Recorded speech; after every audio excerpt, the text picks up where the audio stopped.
MaryAnne Anderson.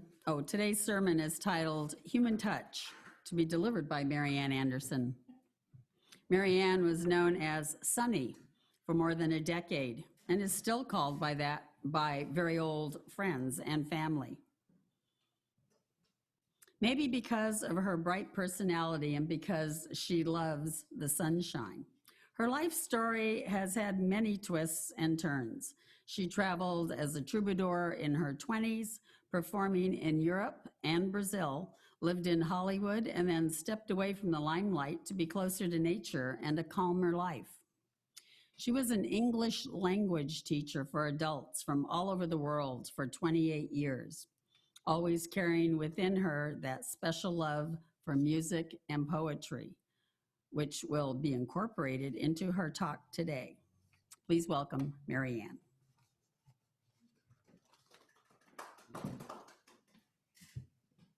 Thank you, Dolores. Good morning, everybody. It's great to see you today, even if it's virtual. Today I'm going to talk about touch, not just human touch, the definition, the benefits, and the lack thereof, especially in these times. And I'll also offer not necessarily a solution, but perhaps a few remedies, and I hope it helps us navigate through this isolation and aloneness we've all been feeling. My original title, as I said, was Human Touch, but I decided it also needs more, it needs to go further, and we need to include animals and other living things. So let's take a look now in the dictionary. Good place to start. See how many Daniel Webster defines the word touch. Oh my, I counted about 32 verbs and 20 nouns plus expressions. Here are some of the definitions. To put the hand or finger or other part of the body on so as to feel. To bring into contact with. To arouse emotion in. The sense of feeling, to affect through contact. And how many expressions do we use? Lots of them, like out of touch, keep in touch, touch and go, nice touch, touched in the head. I'm sure you can think of even more. Funny how such a simple word can be used in so many terms. But I'll start with the aspects of human touch, both the giving and the receiving end. And there's a lot to talk about. As victims of this worldwide pandemic, we are all set apart, not by our own choice, separated, unable to express affection with a hug or a kiss.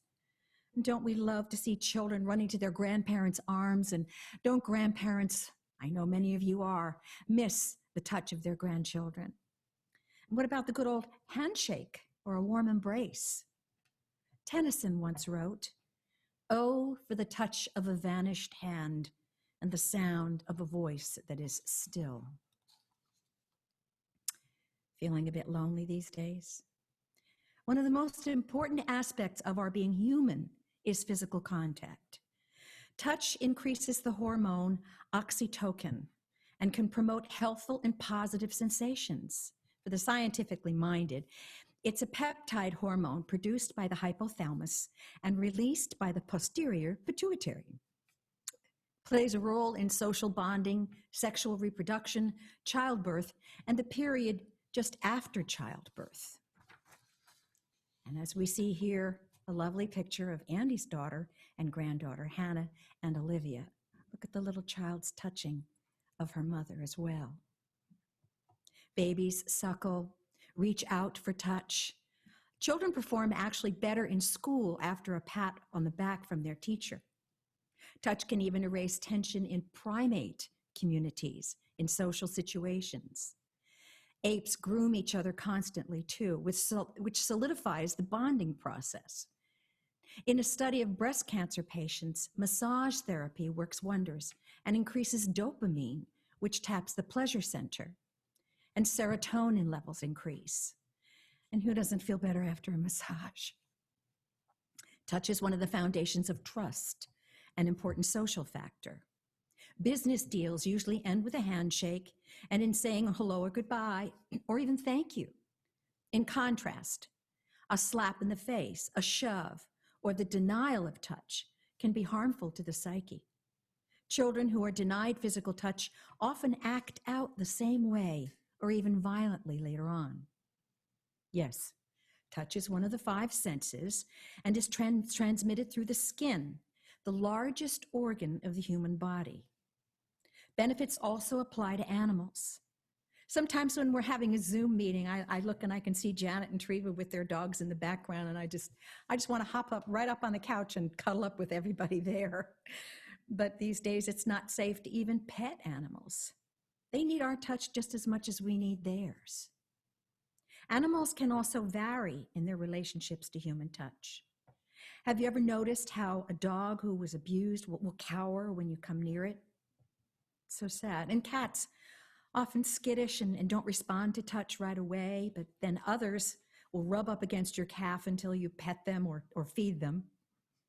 And how many of you are reluctant even to pet a dog when you're out walking? I remember we adopted a feral cat, or rather she adopted us. She mewed and mewed from the side of our house, and we finally caught sight of her. We put food out for her every day, and she inched closer and closer. It took about 2 weeks before she would come into the house. And then she hid behind the curtains or near the door, probably in case she had to escape. We called her Gypsy Boots. We couldn't pet her or lift her up for the longest time. And then we had to wait patiently until she felt safe. But eventually we got her to the vet, where she weighed in at little more than 5 pounds. After a few more weeks, she let my husband pet her and started to cuddle up with him on the couch. We wondered how long she'd been out there alone and hungry, and we could understand why she was so protective and afraid to be touched. One night, she hopped up into the foot of our bed and slept there. We were thrilled, happy to end our day with sweet Gypsy Boots. And one day, she went missing. A nearby neighbor reported hearing a very loud screech in the canyon late one night, probably a coyote attack. We both wept, especially my husband. I saw something come out in him, revealing a tenderness that brought us even closer together. Funny how love transmits even in secondary ways. On the brighter side, the SPCA and other rescue services are reporting a big uptick in pet adoptions, especially among single people and older adults. There was also a time when touch fear came into play, and that was during the AIDS epidemic. I remember a dear friend who contacted AIDS and went home to his parents' house to die for his final days, but they wouldn't go near him. They passed his meals on a paper plate under his door. So many people were afraid they would contract the disease from even touching someone who was affected. And many young men, women, and hemophiliacs were denied physical touch when they needed it the most. One of the most compassionate pictures I remember of Lady Diana, Princess Diana, was when she visited the AIDS clinic and touched some of the AIDS patients. Women tend to touch more than men.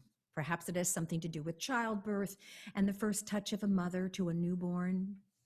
When my husband and his father greeted each other, they often did so with a pat on the shoulder. But whenever I saw my father-in-law, I opened my arms for a big hug.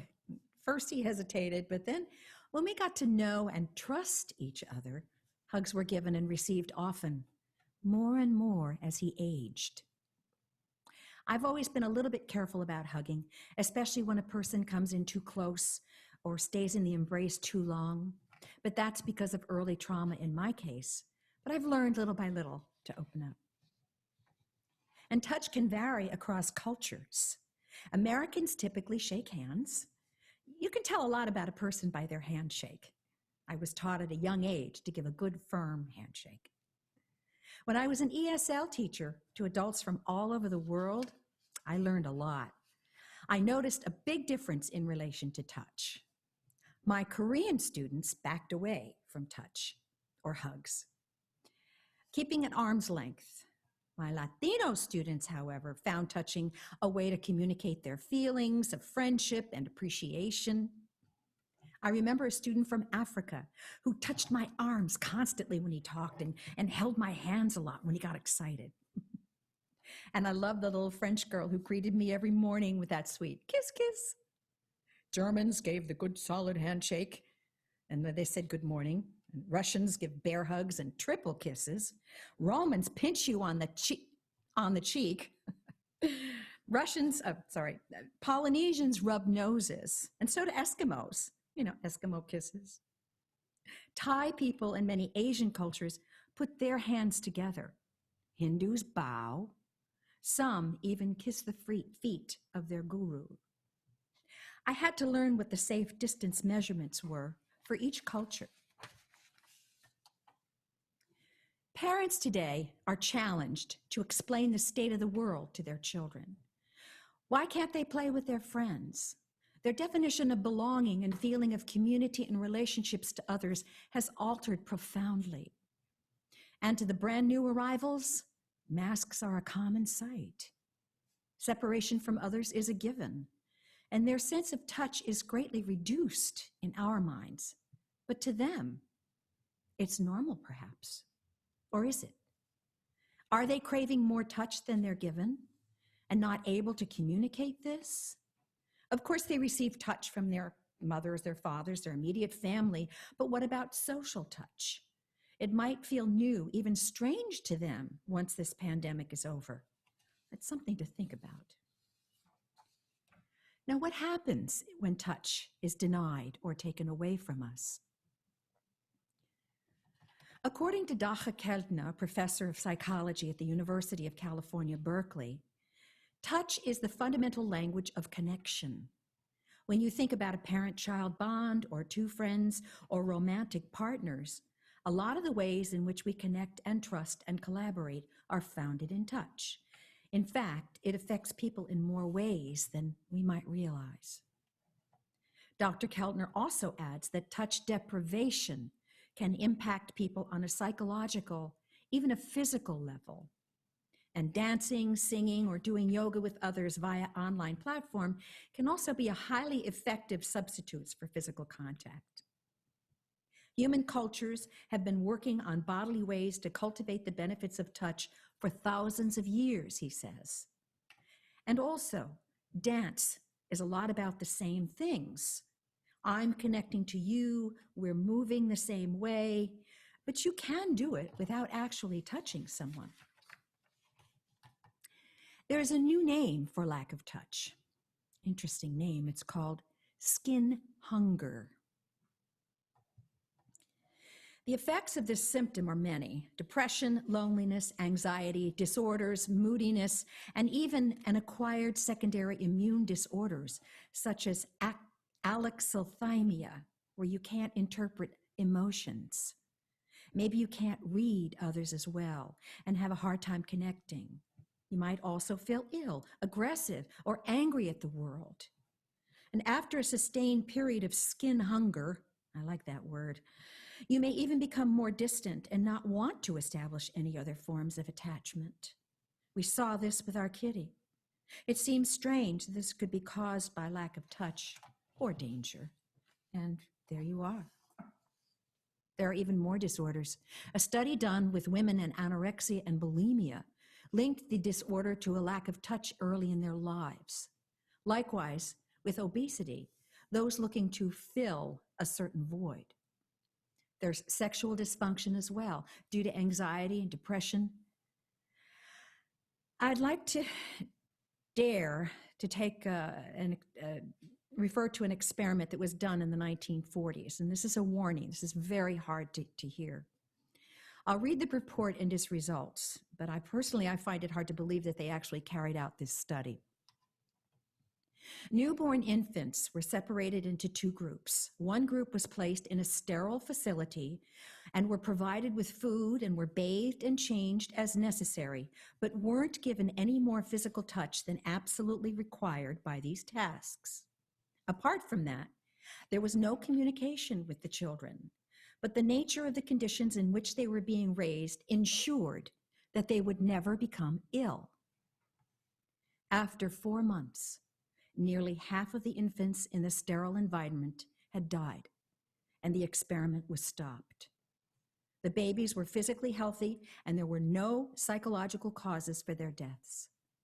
This experiment revealed the vital importance of affection and touch in raising healthy children and showed that without touch, children can die from the lack of affection.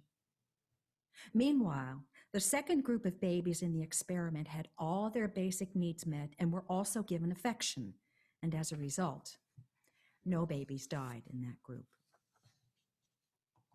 This may sound pretty depressing, but now that we're entering our 8th month of COVID and isolation, fear, depression, it's probably hit most of us all at one time or another. Sometimes it comes and goes in waves. I don't know about you, but I miss the hugs, the heart-to-hearts. A lot of people are quarantining these days. They've even established safe bubbles where the parties involved have reduced their outside exposure and tested negative. But there is still danger in that, as you never know if or when you might have been exposed, and you could even be asymptomatic and still a spreader. And we've had a few safe distance afternoons on our back patio with some friends, but we play music and visit, but we're very, very sure to keep at least 6 feet away from each other. And that way, we can feel quasi-normal. All this is a lot to take in, and we're still searching for ways to cope. Even entertainers. There have been, until recently, a number of outdoor safe distance concerts, of course, except mine was canceled 3 times, but oh well. Our dear local friend of the arts, violinist Bryn Albanese, just finished a course and received her license to perform music therapy for people in long-term facilities. What a wonderful offering. But the program has been postponed due to COVID, just when it's needed the most. Exactly when it's needed the most. Well, now let's take a look at a few techniques on how we can survive the absence of touch and carry on. Reverend Ken Reed Brown recently gave us a wonderful sermon on spirituality in these times. Many of his recommendations match the same solutions for conquering the disorders that come from skin hunger. There's that word again. Running or exercise that increases your heartbeat also increases your immune system and your endorphins. Online cardio workouts are also available. Spending outdoor time in nature, and what better place to do it than right here in our own backyard. I'm sure Sue Davis could give us some tips on where to go to avoid those non-mask wearing tourists that flood the Fiscalini Ranch on the weekends. And there's meditation or quiet time, which helps us to calm ourselves down, sit in the stillness, breathe in, breathe out, repeat if necessary. And in the in-between breaths, let the God Spirit enter, or whatever you choose to call her, it. Dance, move, find the strength in your body, loosen up. Music, that magical element that draws us together and soothes the soul as well. Sing out loud. Pick up that old guitar in the closet. Start strumming again. Have you ever noticed that when you put your ears close to the instrument, you can feel its vibration? Gives me the tickles. Light a scented candle. Whatever stirs the skin can make you feel good again. Wrap yourself up in blankets. Hug your pillows. Do anything that makes you feel better. Here's a poem I wrote that might help. It's called Prescription for Survival in the Time of COVID. Shelter under a canopy of trees until the all-clear sun calls you out of the darkness. Take 2 jokes and shake them like an unopened bottle of soda pop until you burst with guffaws. Place a handful of kisses in a warm bath. Soak in them until the frown wears off and a smile appears. Spray chamomile and lavender above your bed pillows to guide you into gentle sleep. Listen to bird songs as they bring morning delight with the promise of a new day in the key of life. So let's keep in touch and hope that eventually we'll be able to form the circle once again like we do after each service. Feel that human touch again. Meanwhile, there are lots of skin-hungry trees out there that you can hug. This is a picture of my friend and poet Laura out there hugging a tree, which inspired me to write this final poem that I'm going to share with you today. It's called If I Were a Tree. I'd like to be a Jeffrey Pine with wild mushrooms for company beside a forest trail where tree huggers hike. Pick me. Wrap your arms around my touch-hungry trunk, and I will bless you with shade, comfort you with my steadfast silence. Linger a while, that we may both find peace. I'd like to leave you with a beautiful song by Jackson Browne called A Human Touch. It was the inspiration for my talk today, and I'm lucky enough to have my husband Ames here with me. So thank you for the opportunity to share with you this morning, and have a wonderful day.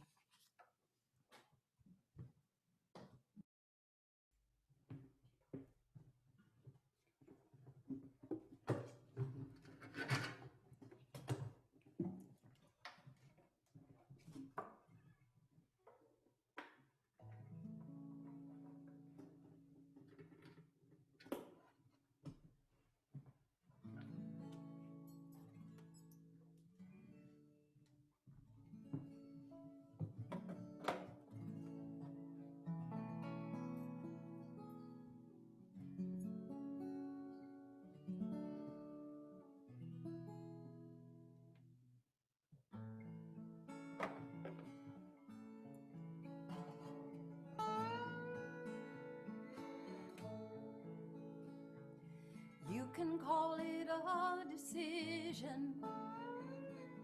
I say it's how we're made. There's no point in shouting from your island, proclaiming it's the only way. There will always be suffering, and there will always be pain. But because of it, there'll always be love, and love, you know, it will remain. Everybody gets lonely. It feels like it's all too much. Reaching out for some connection, or maybe just their own reflection. Not everybody finds it, not like the two of us. Sometimes all anybody needs is a human touch.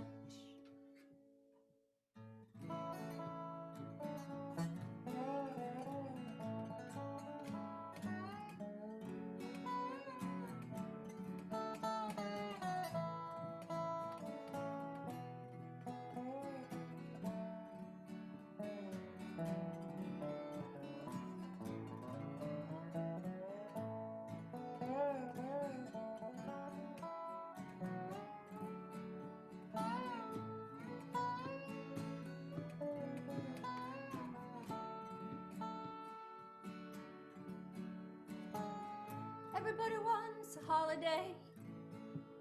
Everybody wants to feel the sun. Get outside and run around and live like they're forever young. Everybody wants to be beautiful and live life their own way. No one ever wants to let it go, no matter what they do or say. Everybody gets lonely. It feels like it's all too much. Reaching out for some connection, or maybe just their own reflection. Not everybody finds it, not like the two of us. Sometimes all anybody needs is a human touch. Sometimes all anybody needs is a human